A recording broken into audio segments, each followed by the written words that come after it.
Today's podcast is brought to you by Progresso Talent Partners, who for more than 25 years have successfully delivered interim and permanent leadership talent to transform businesses. To hire the talent you need to enable your business to thrive, visit www.progressotalent.com today.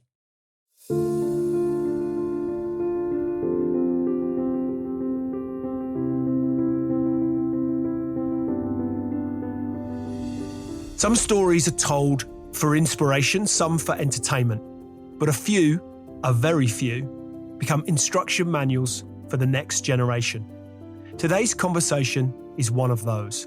Steve Garnett grew up in a council house in Liverpool, mentored by one maths teacher who changed everything. He went on to serve at the highest levels of Oracle, Siebel, and Salesforce, scaling some of the most iconic tech machines in history. But this isn't a tech history lesson. This is about systems, scar tissue, and scale with soul. Because what Steve's doing now with education, legacy, and angel investing reveals not just how to build billion-dollar companies, but how to build the kind of life that compounds. Steve Garnett, welcome to Extrology. Let's begin. Well, thank you, Lee. First of all, thank you very much for inviting me along. I'm delighted to be here. Fantastic. Well, look, I want to dive in with what I refer to as kind of scar tissue and scarcity and childhood and physically. What did that environment teach you about power, pressure, or people? Ooh. Well, I don't know whether you've ever been to Fazackley in Liverpool. It's not the most salubrious of places. It's somebody once described it as a bit like Slough, but without the charm. And that's probably doing Slough a disjustice, actually. It's not the greatest of places in Liverpool, but hey, that's where I grew up, and that's where I was for the first 18 years. And I never really went anywhere else, to be honest. You know, the family didn't have any money. My father died, sadly, at a very young age. And so Mum was a school cleaner, brought us, four of us, all up. So we used to go to Rhyl in North Wales, was the only place we ever used to go to. So I'd never been anywhere till the age of 18.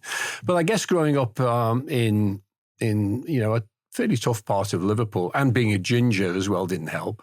But I guess, I'm not sure whether it was nurture or nature, but it taught me, when I look back, it taught me to spot the fakers in life maybe a bit quicker, having to, think on your feet and who you can trust and who you couldn't trust in that sort of jungle of growing up in the back streets of Liverpool. It probably taught me to recognize the genuine people from the takers and the drains, as that's often referred to in life, and that boded well in the future when you had to hire a lot of people. Whether that was the case, I'm not sure, but I certainly feel that was one of the positives that came out of that upbringing. And I think secondly, people say, well, you're afraid to fail. I think when there's nowhere to fall anyway, so I was at the bottom. So I wasn't afraid of that, but of falling. But I had an intrinsic fear of failure, and that drove me much more than the desire to be successful, or whatever that means, or to make some money. I was always, and still am, afraid of failing at anything I do. That's fascinating. Where do you think that stems from? I'm not sure. I probably need some kind of psychoanalyst or something, but I never felt I could go home and say to my mom or my sisters or my family, I've failed at something, whether at doing qualifications, academic qualifications. I just had that determination inside that I was not going to fail. I was never going to go back and say, sorry, I messed up. That was not on the cards. That wasn't acceptable. It's interesting, is I'm fascinated by what it is that motivates us, and that intrinsic, kind of what's intrinsic nature. That was a big motivator for me, still is. Yeah, and I actually think it is for an awful lot of people. If I look at the conversations I've enjoyed around this table over the years, I mean, it's interesting. We're all led to believe we hear stories of I'm motivated by this, compelling purpose to change the world, or whatever grandiose vision someone might impart or choose to share. Actually, I picked, you scratched beneath that for an awful lot of people, that sense of, well, the fear of failure was a really big, significant driving force, is very apparent from many a conversation I've had. And what about the role of your maths teacher? I know that when first we spoke and I'd read subsequent You said that one maths teacher changed everything for you. What was it that he saw, and how did that belief change your own? I think it instilled some confidence, So growing up in Liverpool where I did, the expectation was low. The expectation was you got to 16, you stayed out of trouble with the police, and you got a job, any job. It didn't really matter what it was. And every kid in the street, their father generally worked on the docks at that time. And I didn't know anybody who'd been to university. I didn't know anybody who'd had a higher education. Nobody in the family, nobody in the street, nobody in the next street, nobody I knew.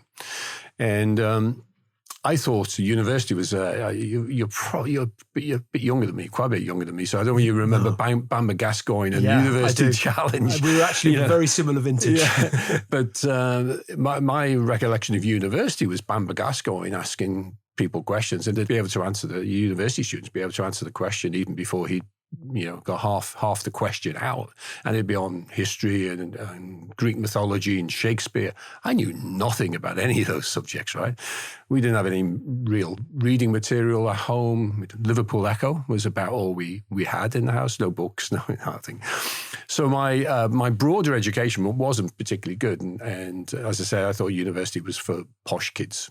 And my maths teacher came along and spotted a little bit of talent and said, you could go to university. I thought, wow, university, really? And of course, in those days, you got a grant. The government paid for you to go to university. Oh, by the way, I paid that back in spades. It was been a very good investment from a tax point of view of UK PLC to invest in giving me a grant and allowing me to go. Because if I hadn't, if there would be no money there, then I couldn't have gone. Mum didn't have any money.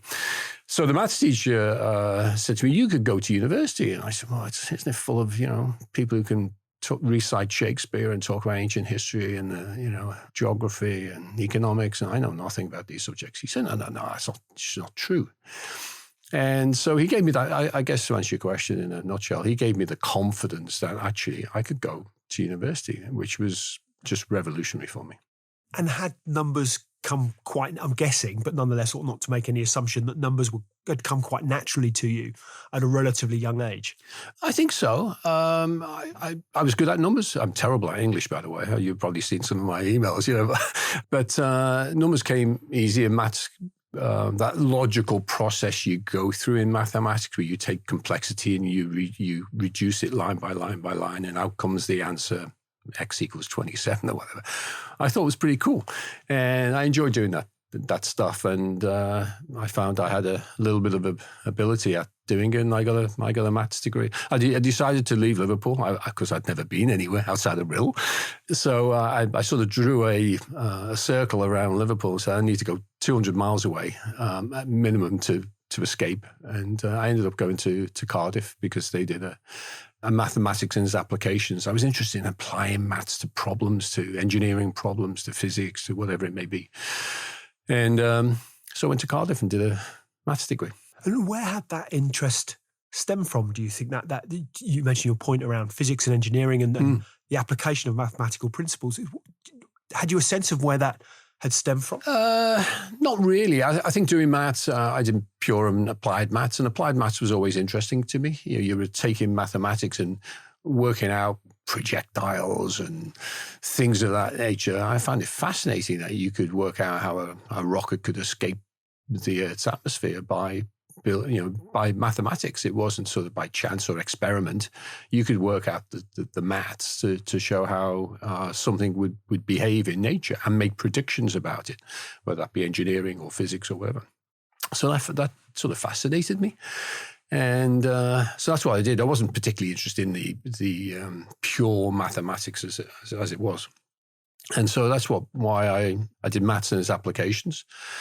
When I finished, I didn't know what to do, so I thought I'd do a bit more. So I went to Manchester, and maybe in hindsight, it's a bit of a mistake. I thought the future might be around nuclear engineering, and I was thinking, well, can I apply maths to nuclear power? it's coming full circle, of course, these days, Absolutely, where we may, I don't know, talk about data centers later and the enormous amounts of power that they need and small nuclear cells that they are likely to use. But at the time, I'm going back, 30, 40 years ago now, I thought nuclear power would be at the forefront. So I went and did a PhD in nuclear physics, or nuclear engineering as it was. Literally, almost quite literally a rocket scientist. Not quite, but I get your point. Borderline. But it was all maths. It was. Yeah. I wasn't building anything or getting my socket set out or spanners. It was all maths, and the maths was hard, so you had to use computers to solve it. And that's where I got my break. And is that where your first introduction? Because I remember going back to being of a similar vintage. So I remember my computer room at school, and I went to a standard comprehensive. We had one computer room.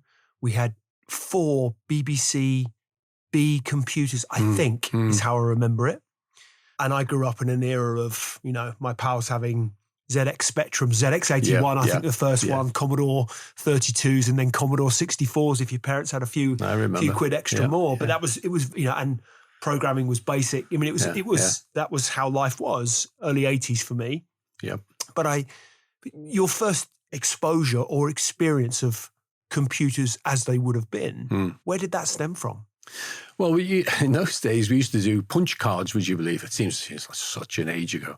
And you could tell almost the sophistication of somebody's programming by the size of the deck of punch cards they would be walking around with. It was a sort of macho display. If you had a big, fat deck of cards, then you were obviously very smart at computing. And so it'd be fun that you build up your computing through punch cards, and then you take your punch cards along, they get loaded onto the mainframe, and you come back a couple of hours later or the following day and pick up your output. And that was how computing worked. And, that's the way it was. To be honest, I didn't particularly enjoy it. It wasn't my go-to subject. I as part of doing a PhD, I was interested in the physics and into the maths, but I needed the computing to solve the maths, to do what's called numerical analysis. But when I finished my PhD, I decided academia wasn't for me. I was never going to be an Einstein. I was never going to discover anything significant at university. I just wasn't that smart. And I'd worked with a lot of very smart professors. But I found that a lot of them had lost their ambition, they'd lost their drive, their get up and go, their mojo, as they sometimes say these days. And they were churning out the same lecture notes, and they were much brighter than I was, much smarter than I was, but they were in their 30s and late 30s, 40s, and they'd given up. They were sort of, no ambition. And I thought, I don't want to be that. And so I thought, I need to get the job. I had no money, of course, and my grant had come to an end. And I looked around, and what could I do? And all the jobs at the time were, can you write programs? Are you a programmer? Can you write sophisticated software programs? I thought, yeah, I can do that, because I've been doing it to solve the maths. And so I applied and got a job down in London at a little British software company called Logica. So I came down to London for the very first time on my own, and the ripe old age of 24, 25. And got a job at Logica, which, I worked there for just over 18 months, and I'd worked alongside a guy called Andy Beecroft, actually, and Andy left, and he came in one day, said, I'm leaving, I'm going to this startup. I said, who's that? And he said, a company called Oracle. I said, never heard of them. And and he said, I think they could be good. He said, they've got some really good people over there, only a handful. He said, but they're really good. I said, okay, well, great. Good luck, Andy. Nice working with you. Bye-bye. And anyway, about 6 months later, the phone rings. It's Andy on the end. Said, Steve, we've got a head count for one person at Oracle. And you'd be great in technical support. I said, I don't want to go. I do not want to join a startup, right? I'm just trying to get myself out of debt. I'm working at Logic. I've got a nice little project I'm working on, I'm sort of happy. He said, no, you'd be great over here. Come over. He said, come over to the Orange Tree pub in Richmond. He said, because we all meet there on a Thursday night after work. We all go and have a drink. And he said, so come over on a Thursday and just meet the guys. So I went over to the Orange Street pub in Richmond, still there, by the way. And I went in and I met Jeff Squire and Mike Evans and Ian Thacker, and there was about 20 in Oracle at the time, in Oracle Europe, as it were. US had more. And I thought, wow, these guys are really good. I mean, really top of their game. And thankfully, they liked me. So I got a job in technical support in Oracle UK. And did that, I think for context as well, I want to relate back to the times. My father was an engineer. He became an engineer because his father was an engineer. Yep. And so I grew up in an environment where, and everybody around me, all my peer group, and I think this was very similar for many, the idea was you get a good job, whatever that might be, but that basically meant with a large employer who had a good pension scheme, right, that meant you could stay employed for 30 years and then retire. That was what a good job entailed. So the idea of, and steady employment was a thing, right? If the idea that you take a leap from an organization like Logica and go to this, 20 guys in a meeting in a pub in Richmond, I know it was a lot more complex than that, but that would have been a brave move, I think, if my memory serves, at the time, in a way that for people listening today and this sort of, the rock star status afforded to founders and startups these days was not prevalent. Correct. At that time. So did it feel like a risk? Did you feel like you were taking a leap into the unknown? It was a bit of a risk, but you know what trumped the risk? A company car. Right. I got a company car. I'd never, I had a battered old Morris Minor, which was more plastic padding than metal. I hadn't enough money to really buy anything decent, and I'd just upgraded it to a really crummy, I think it was a Datsun Cherry. And, I was 25, 26 years old, and everybody at Oracle, Jeff Squire, a genius of Jeff, Jeff's still going great. I still see a lot of him. He's a terrific man.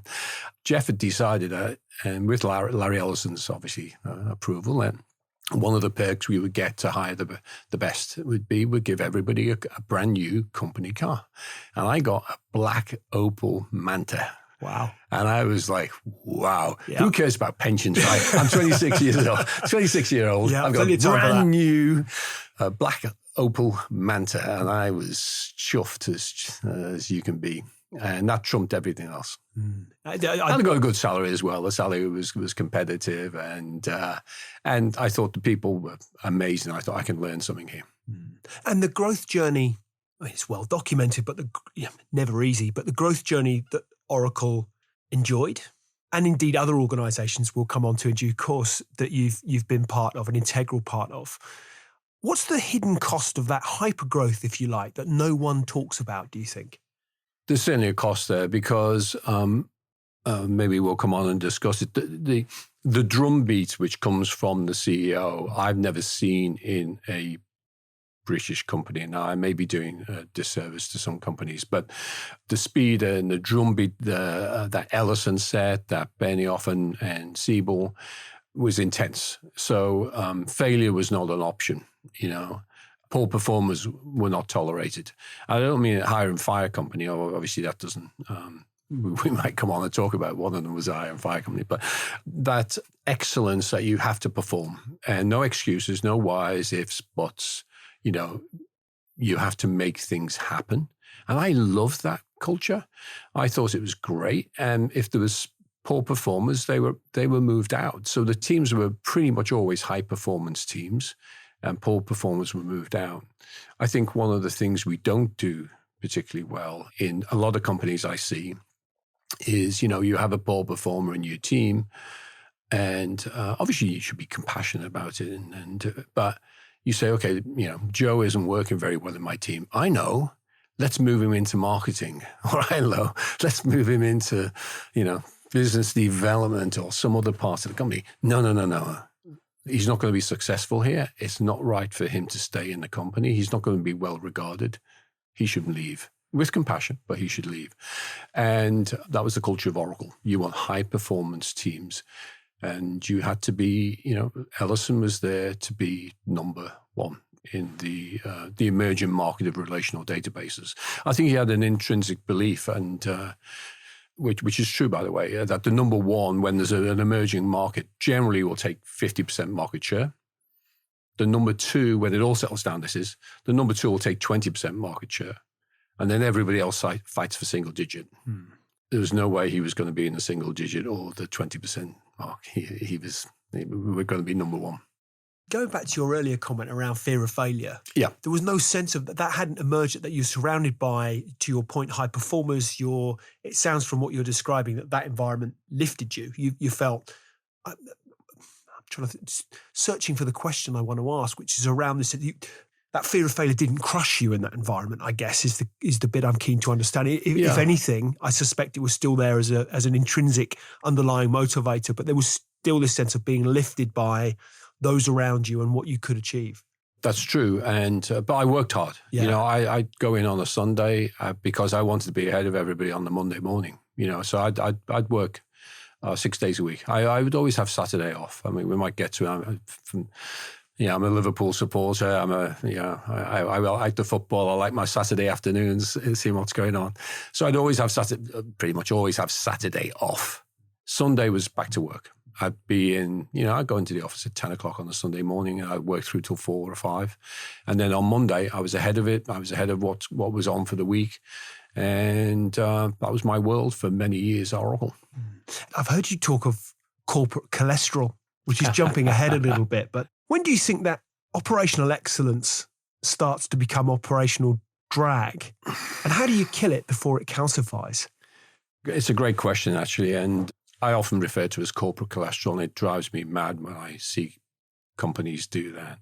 Larry Ellison used to have a saying, which probably sums it up in the to some degree. In the early days at Oracle, I always remember him saying something which resonated with me, and it went along the lines of, if you're not developing the product or you're not selling the product, and I bump into you in the corridor, tell me slowly what you do.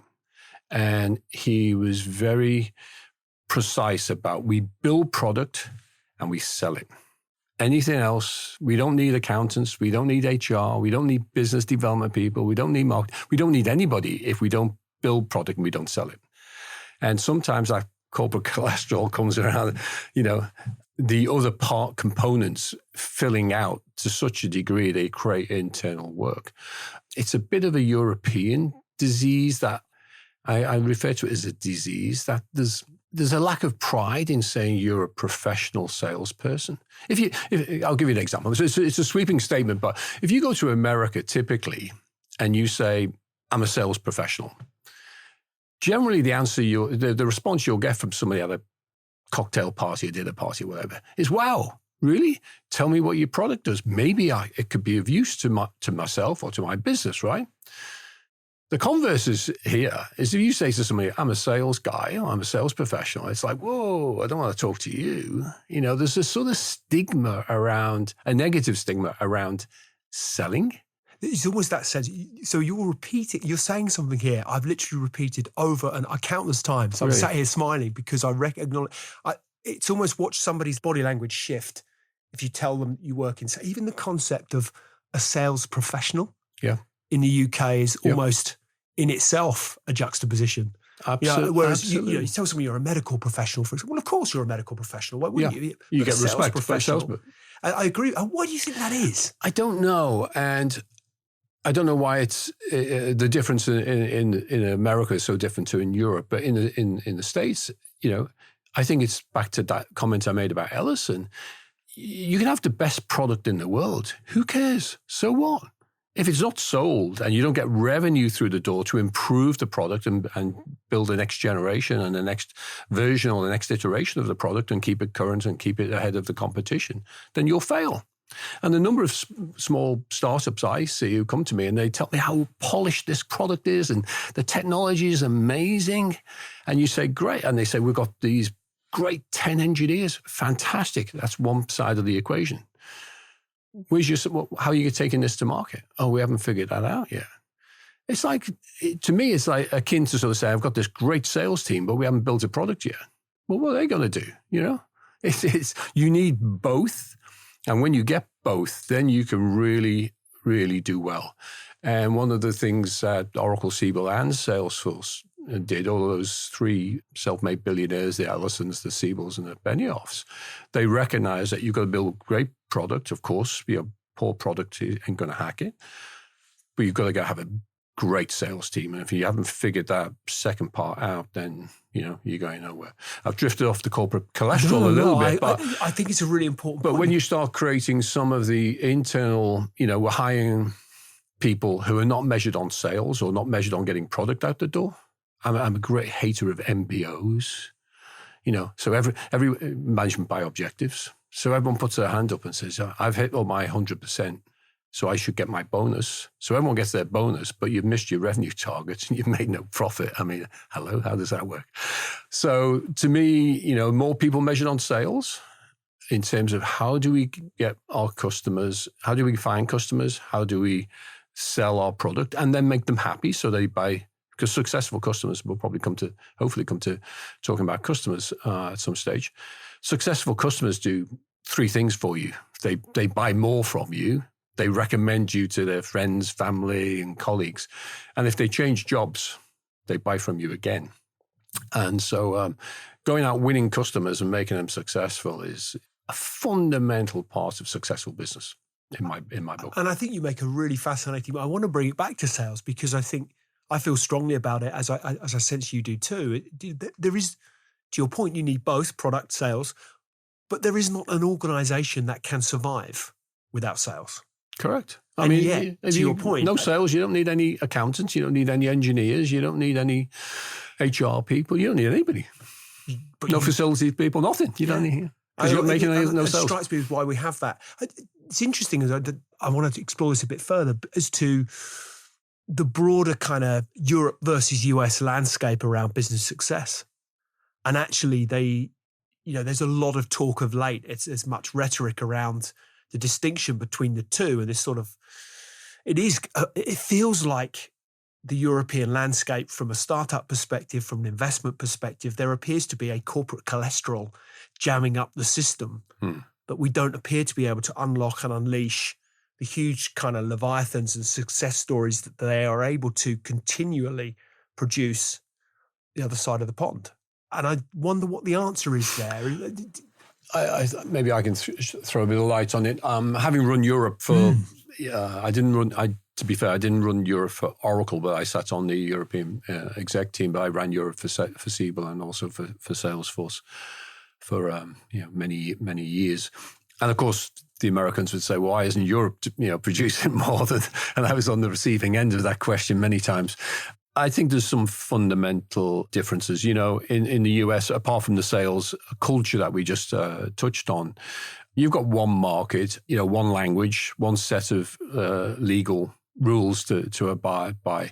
And also there's an element of risk-taking in America, in my opinion, that they adopt technology quicker and will take a chance and take a risk a bit more than we do in Europe. It's a sweeping statement, but that's it in my experience.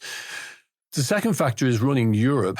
There's a cultural side that the French and the Germans and the Brits and the Scandinavians and the Italians are different. They adopt technology at different paces. Point one. Point two is you've got all the legal stance to get through as well, because there's different laws in each of those countries around software selling and contracts and so on and so forth. There's the language barrier. And then there's an organization, we touched on corporate cholesterol issue that, which I dealt with many times. If you hire the managing director of Salesforce France, for example, does he or she have authority over how Salesforce is sold in France?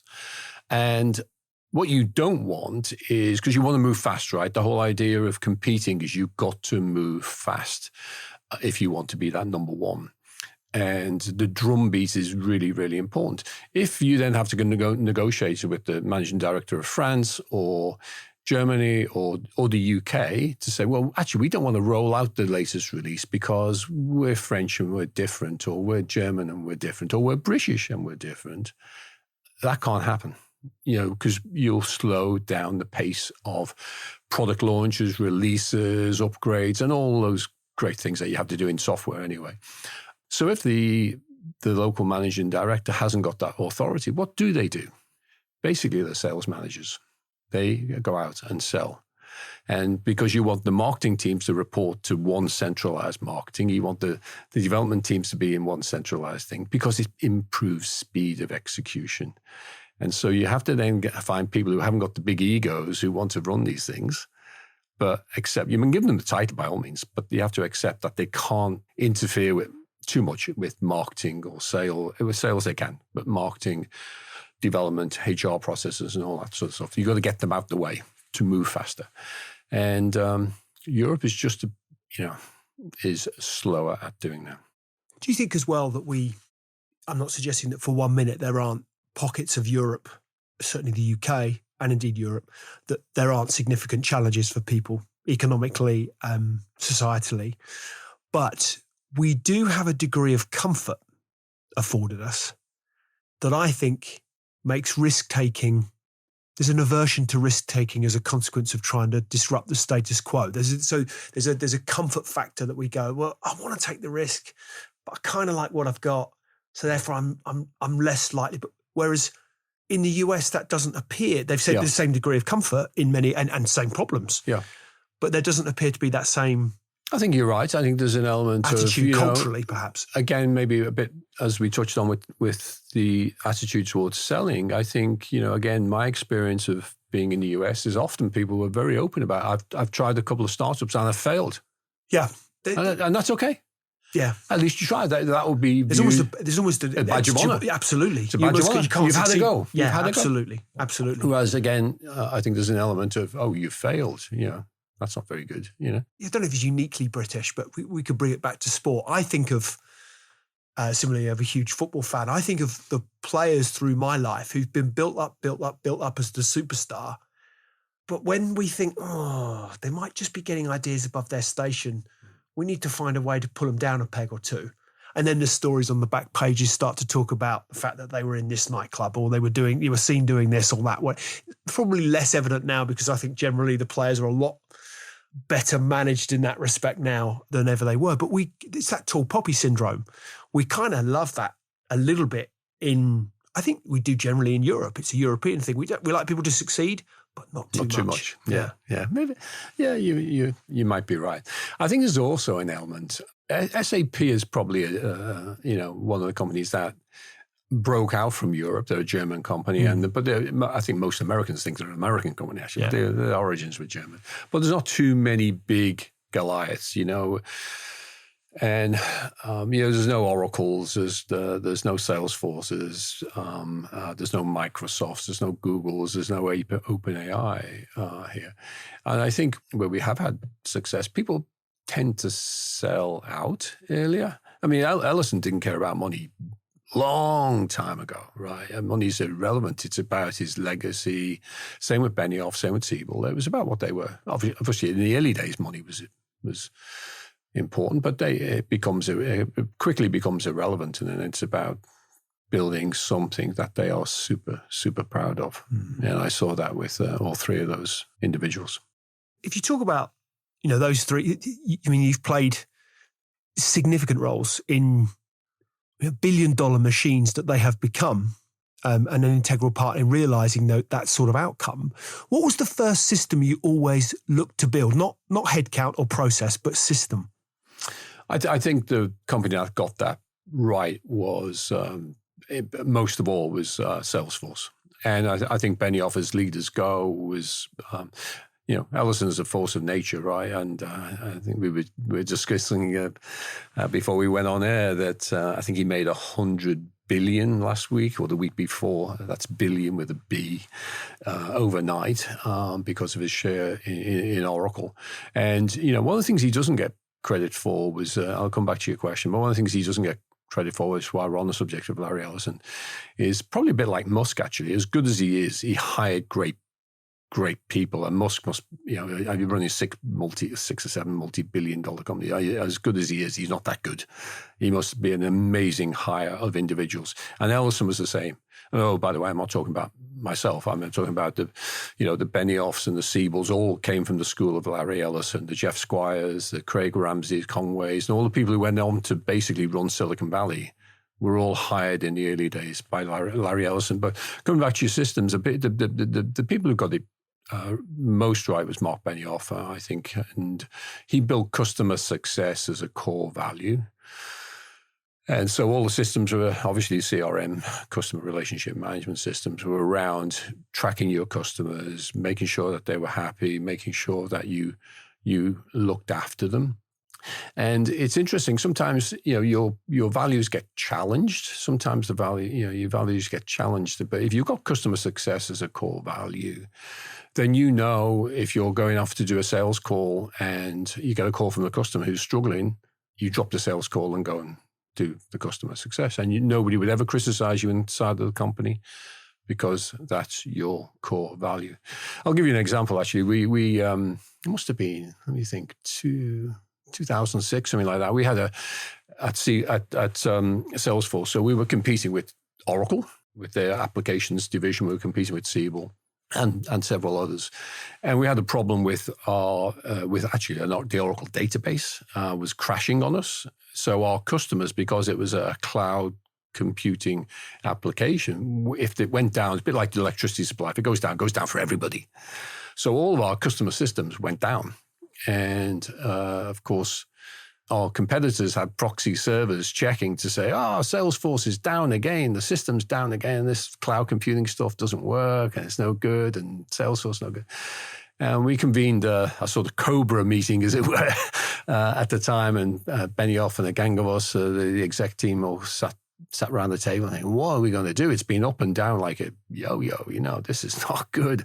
Our prospects are getting fearful. Our customers are rightly getting very upset. Our competitors have proxy servers and they're all calling the journalists saying, you should be writing about Salesforce is down again. What should we do? How do we hide this from our customers and hide the problems? Or let's tell everybody it's Oracle's fault. And they said, no. Customer success is one of our key things, and trust is one of our key values. We have to be honest. Let's tell them what we're doing. And in fact, let's go one further. Let's publish all the times that we are not available. Let's put it out there, because we still think we're better than if you were running this stuff internally.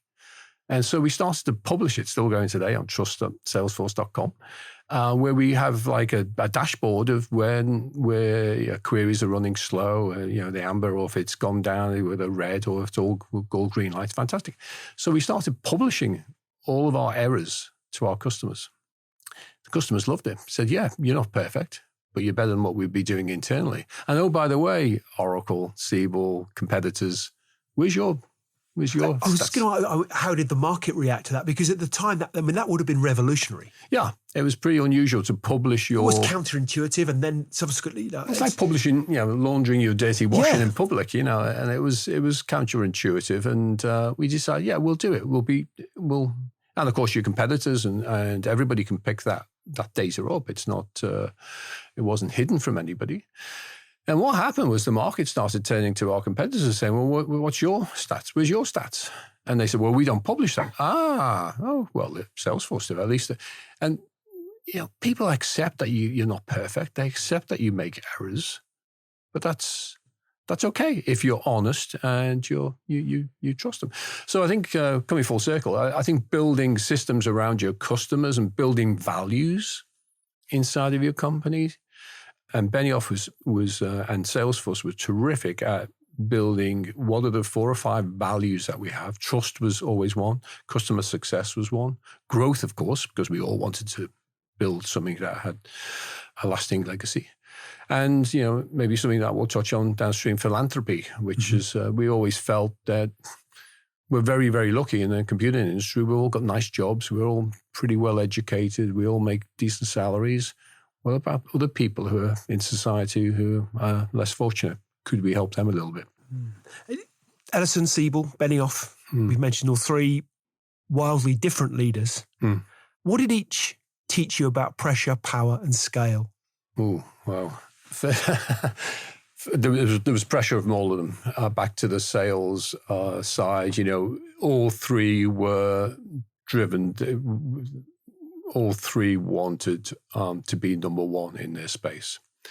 So the pressure was always there, and probably highest at Siebel, because he ran a culture where failure, if you can call it failure, wasn't an option. I don't advocate running a business the way Siebel did. They're amazingly successful. We hired 8,000 people in 4 years. We got to a $60 billion market cap from a startup. But the culture was very, very aggressive in terms of we had to be number one. And Tom Siebel, I learned an awful lot from him, by the way, an awful lot. But he was a sales beast, I think, would be best to describe him. Failure was absolutely not an option. And if you missed 2 quarters, because you'd be measured by quarters, if you missed 2 quarters, you were gone. If you missed one, you had a crosshairs on your forehead. If you missed 2 quarters, you left the company. You were asked to leave the company.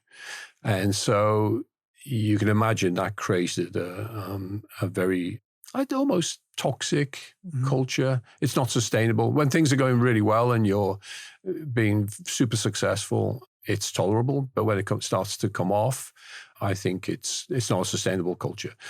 Benioff, on the other hand, was pressured on sales, but there was a culture there of compassion.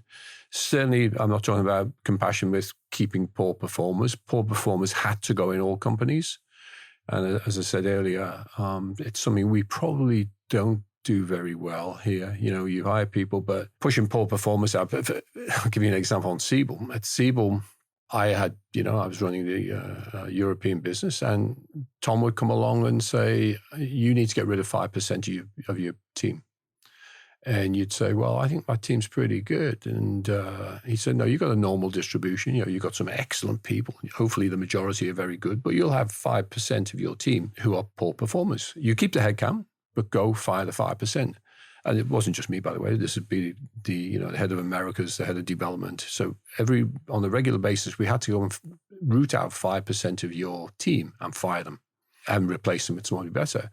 And if your answer was, well, I haven't got 5%, he'd turn to you and say, Lee, I don't know your people as well as you. I'll choose the 5% if you don't. That was not nice. But that was, I think you're sensing the culture of Siebel. Was it GE had, Jack Welch at GE had 10%, I think, of the workforce every year, didn't he? They would cull, pardon the phrase, but they would, bottom 10% of the workforce, however that was measured. This was every quarter, by the way. Every quarter. I'm sure the GE thing was annual. I think you're right. I think you're right. But Siebel was every quarter, but that's Siebel. But the quality of people was outstanding, and we achieved a lot. But I don't think that, I'll reiterate, I don't think that's a good culture. I was there for 5 years. We built an amazing company, but the culture wasn't right. Salesforce, the culture was right, with Benioff built in the compassion side of it. And I think the philanthropy side of what we did, because can I touch on that? Because I think it's an important point. One of the things that we built at Salesforce, actually when Mark Benioff set the company up, we put 1% of... It's 111, right? The 111, that's right. Yeah. 1% of the equity, 1% of the product, and supposedly 1% of people's time. It was actually 6 days a year that we said we would go into a charitable course. It was actually easy to do when he started the company because the product didn't work. There was only 3 employees, and the equity wasn't worth anything. So it was pretty easy to do. But today, I think it's 77,000 people work at Salesforce. They run something like 40,000 charities or non-for-profits run their business on Salesforce for free. There's, I can't remember the exact number, but millions of $20-30 million of grants have been given out. It's kind of phenomenal. But what it was, we gave everybody 6 days a year. So when I was running Europe, 85% of my team, the staff there, took their 6 days. And there was only 2 rules: no religion and no politics. So what you could do, you could come to me and say, Steve, I want to take couple of days off because I'm going to go and work at Teenage Cancer Trust, or I'm going to go and build a website for the local hospice, or wherever it may be, as long as there's no religion, no politics. And that was fantastic. And it creates the culture where, of course, people still wanted a great salary. They still wanted promotions. They still wanted to do amazingly well in their career. But we'd also give them time to go and help people who were less fortunate than we are in the computer industry. And I remember getting challenged by, I think I'm right in saying it was the deputy editor of The Economist at the time, saying, well, hold on, how dare you give away these 6 days of your employees' time? Because that could be used for, it's not yours, it's the shareholders' time, and they could be out billing and generating more revenue for your shareholders. And I remember saying to him, well, you could take that view, but if you take that view, you should not be buying Salesforce stock. Because if you do any due diligence on Salesforce, you will see that one of the values, the corporate values, is that we will spend this amount of time and give our staff 6 days a year to go and do philanthropic work of their own choice, not what Mark Benioff wants or Steve Garnett wants, what they want to do. So do not buy our stock, first of all. And secondly, I had a strong belief that we hired better people. Of course, we wanted people who wanted to drive and be ambitious and make stuff happen, as I've talked about earlier, but also who had compassion, who also wanted to help people who were less fortunate. And, thirdly, we found that some of the staff would be working on, a difficult customer who the budget was overrun and they were having a tough time with that respective customer. And then they go and spend a couple of days at the local hospice and they come back saying, I haven't got any problems at all, right? This is. And finally, when we were competing to hire them, if they came to, we'd be competing with Oracle or Microsoft or others. The fact that this was one of our core values often meant that, like-minded people would come and join us instead of joining one of our competitors. So it was very, in my opinion, very, very beneficial to the business as well and the culture of the company to do that. I would imagine also significantly impactful from a retention perspective as well. Not only you mentioned hiring impact, but also retaining those people. Yeah, I agree. Yeah. I want to now talk about AI, infrastructure, and the new shift, if you like, that we're going through. I think it's a fascinating time to be alive. But I read that you said this isn't an evolution, it's revolution. What's the leadership behavior that'll become obsolete in the AI decade? I do think it's a revolution. Yeah, I've been fortunate enough to live and work through a bunch of technology shifts, from we talked earlier about mainframe computing, from mainframe to mini, which is really where Oracle thrived, to PCs, to cloud, social, mobile, big technology shifts, the dot-com boom and bust. And this for me is the biggest I've ever seen in terms of AI. And I think anybody who's played with ChatGPT, Claude, Grok, whatever, I think you get that wow factor and you can see that how this can start to change everything. I think the listeners to this who are leaders and managers, I think will be the first generation to manage both humans and digital agents. I think it's a digital labor revolution that we're seeing. And it's interesting, you mentioned the challenges that will be to managers because, traditionally as a leader, I would try to inspire people working for me. You motivate them. You want to get them to believe that they can achieve more than they would naturally believe. You want to create a culture and you don't want to micromanage people in general. I mean, micromanagement normally is one of the 5 reasons why people leave their perspective. However, if you've got digital agents selling, servicing, reading emails, how do you manage them? They've got no childhood. They don't feel any love or loyalty. They don't feel pain. They're driven by data and algorithms. And so I think it's going to be an interesting challenge that we're going to see a pairing of humans with agents. And the management of that means you need both elements. You need to micromanage the agents because we've talked at length about values and having values and how values create value inside of the company, whether it be customer success or growth or philanthropy or innovation. you need to then manage the agents that they adhere to those company values when they go out and do tasks for you. How's that going to work? I mean, you need them micromanaged. Maybe even we'll see, going back to the Industrial Revolution, where we had, I think it was Christian Huygens, the physicist, who first came up with governors. Remember the Industrial Revolution governors, where you had variable inputs and they would keep track of the output in terms of variable speeds and what have you, these big mechanical devices. Maybe we'll be moving to, and I think we might, to digital governors that keep the core values over your sales agents or your service agents or what have you, to keep track that they're not breaking your company values, your company rules. It's an interesting time. And I don't see the apocalypse where everybody's job is gone. I think we'll see digital agents working alongside humans and filling a lot of the space that currently wasn't done. Is there a pattern? You mentioned if we go right the way back to the Industrial Revolution, and I suspect this period of history will be studied by future generations in much the same way as perhaps we might have studied the Industrial Revolution when we were kids. But I suspect not that we could, of course, but if you could go back in time and live through the Industrial Revolution, I suspect it felt the pace of change was as dramatic as what we're experiencing now relative to the times in which they'd come from before. If you look at every stage of disruption that you've been through, that you've alluded to through your career, is there a pattern? And if so, what is that pattern that always repeats during disruption? Yeah, I think there is. There's a great book, and I think it's still relevant today. It's called The Innovator's Dilemma by Clinton Christensen, who's a Harvard business professor, still going strong. The book's probably 30 years old now, but I think it's still valid. And it's, in a nutshell, it's why big companies get caught by little companies. Right.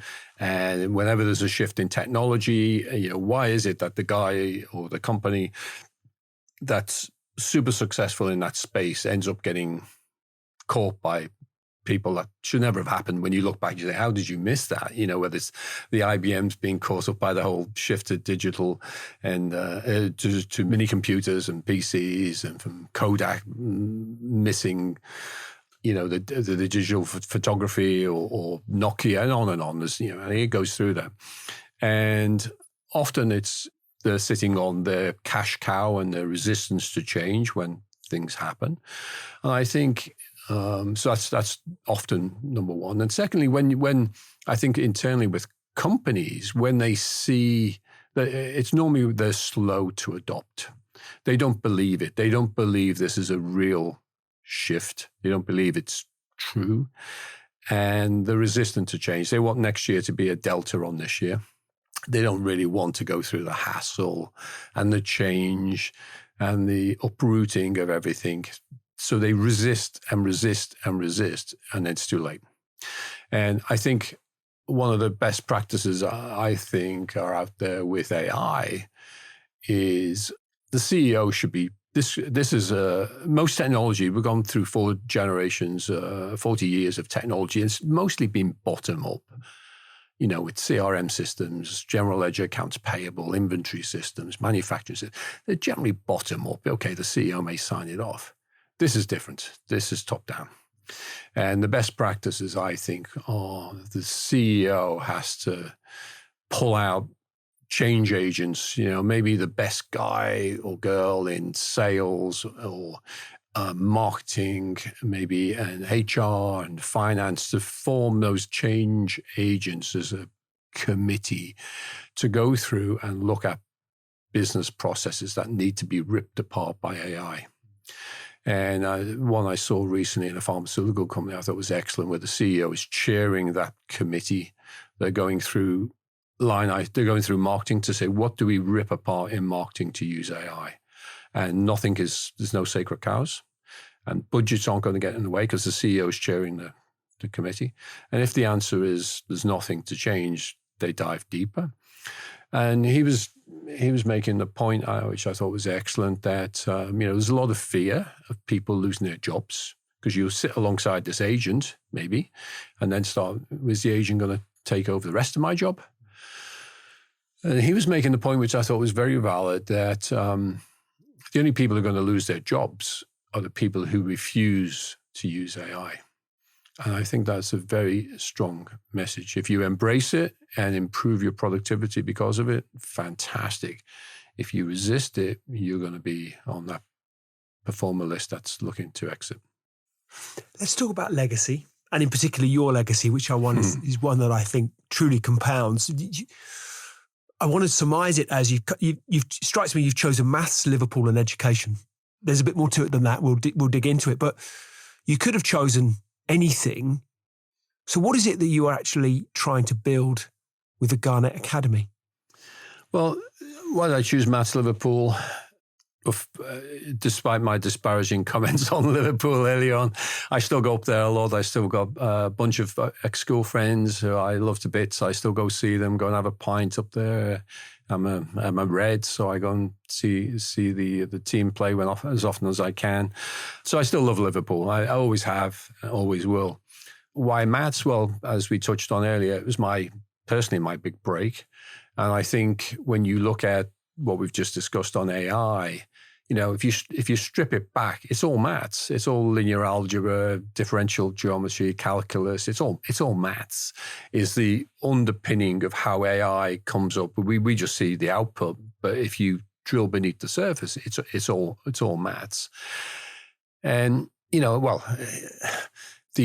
Nobel Prize for Chemistry last year was won by two people, Demis Hassabis and John Jumper. Neither of them are chemists.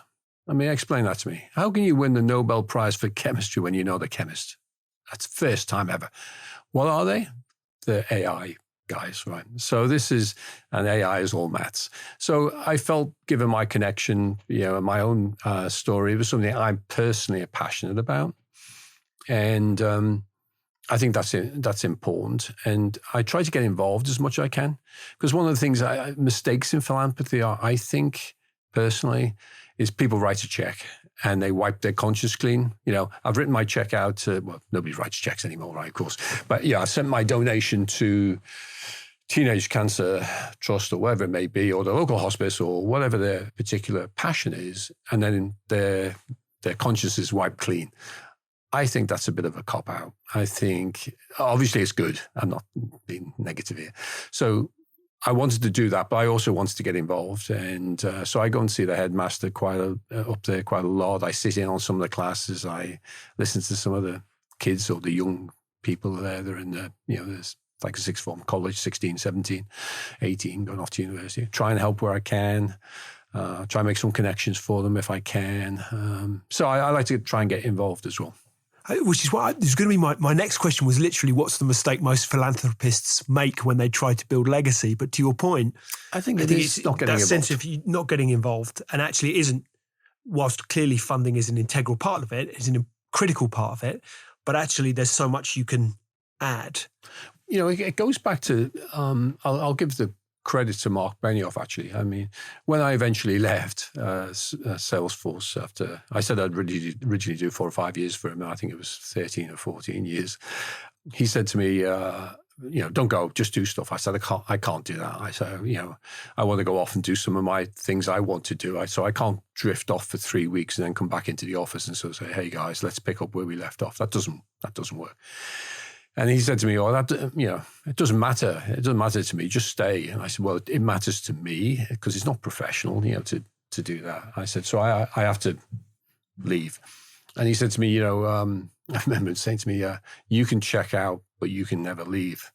The Hotel California, famous lines from the Eagles song. And he's right, so the philanthropy part is also, so what am I doing now? Okay, I've got a nice life and we've made some money and we've got some startups and it's interesting. I've got a lovely wife and kids and, things are amazing. But, what else? So what am I doing to help others? So as he said, you can check out, but you can never leave. So the philanthropy thing I could never not do. And what's your unfinished business? What haven't you built yet, but still burns? Would you believe we have a house out in Thailand? So we've had it for 20 odd years. I love that part of the world. The food's great. The people are generally very nice. The weather's fantastic. I've been trying to learn Thai for years. I'm shocking at it. And those people who know me know my English is pretty bad. Maybe it's languages was never my forte, so I'm still trying to learn Thai. I'd love to write a cookbook, but I've never got round to it. I've got tons of recipes in my recipe book at home, mostly Asian food, but I do a lot of Asian food cooking, but I've never got round to collating it. So it's a mess of recipes all over the place. So I'd like to sort that out. And, I've still got some investments in startups. I got one company called Pear at the moment, which is looking amazing people working there. And I'd love to see them succeed as well. So I'm still helping out some of the startups that we have. So for someone, you talk of startups, someone listening who's building their own machine, maybe they're at 20 people now, they dream of being 2,000, 20,000, whatever the number may be. What would you tell them to focus on for the next 90 days? There's a couple of big, obviously we just touched on the revolution of AI. Is AI, at the center of their thinking? Are they thinking around that? There's probably several things here. Are they making customer heroes out of their, a lot of people have customers and you think, and they'll tell you about their customer. You say, well, I go on your website, I don't see that. I don't hear about them. I don't know about them. Your customers are your best salespeople by far. I don't care who your best sales guy is, your customer's better than they are. So making customer heroes, getting that out on the website, getting their permission to put them on your website, get a quote from them, say everything, make them your hero, make your customer your hero, put AI at the center of your attention, get your sales organization sorted out. And where should people go if they want to learn more about the Garnett Academy and what you're working on now? Well, they can come to me directly at steve.g.garnett@gmail.com. I'm very responsive on email, steve.g.garnett@gmail.com. And it's specifically around, what I've been doing is specifically around Liverpool. It's in Liverpool. But if there's anybody up there in Liverpool, it's the University of Liverpool Maths School. And Damien Haig is the headmaster there, an amazing individual with a great team. And I'm sure if you went to him, he would give you more information. Steve, thank you. That wasn't just a tech story. I think it was a story about belief.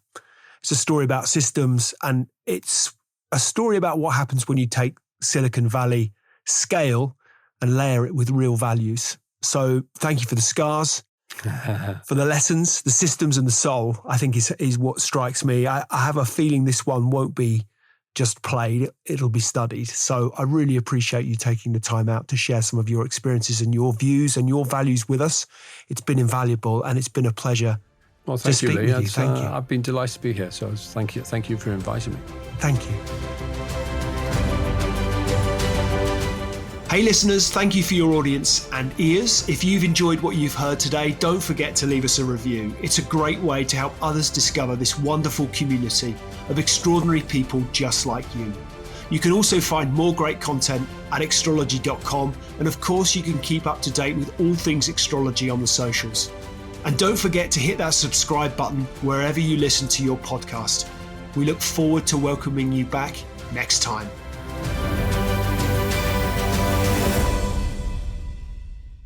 Just a reminder, today's podcast is brought to you by Progresso Talent Partners. Visit www.progressotalent.com today for more information.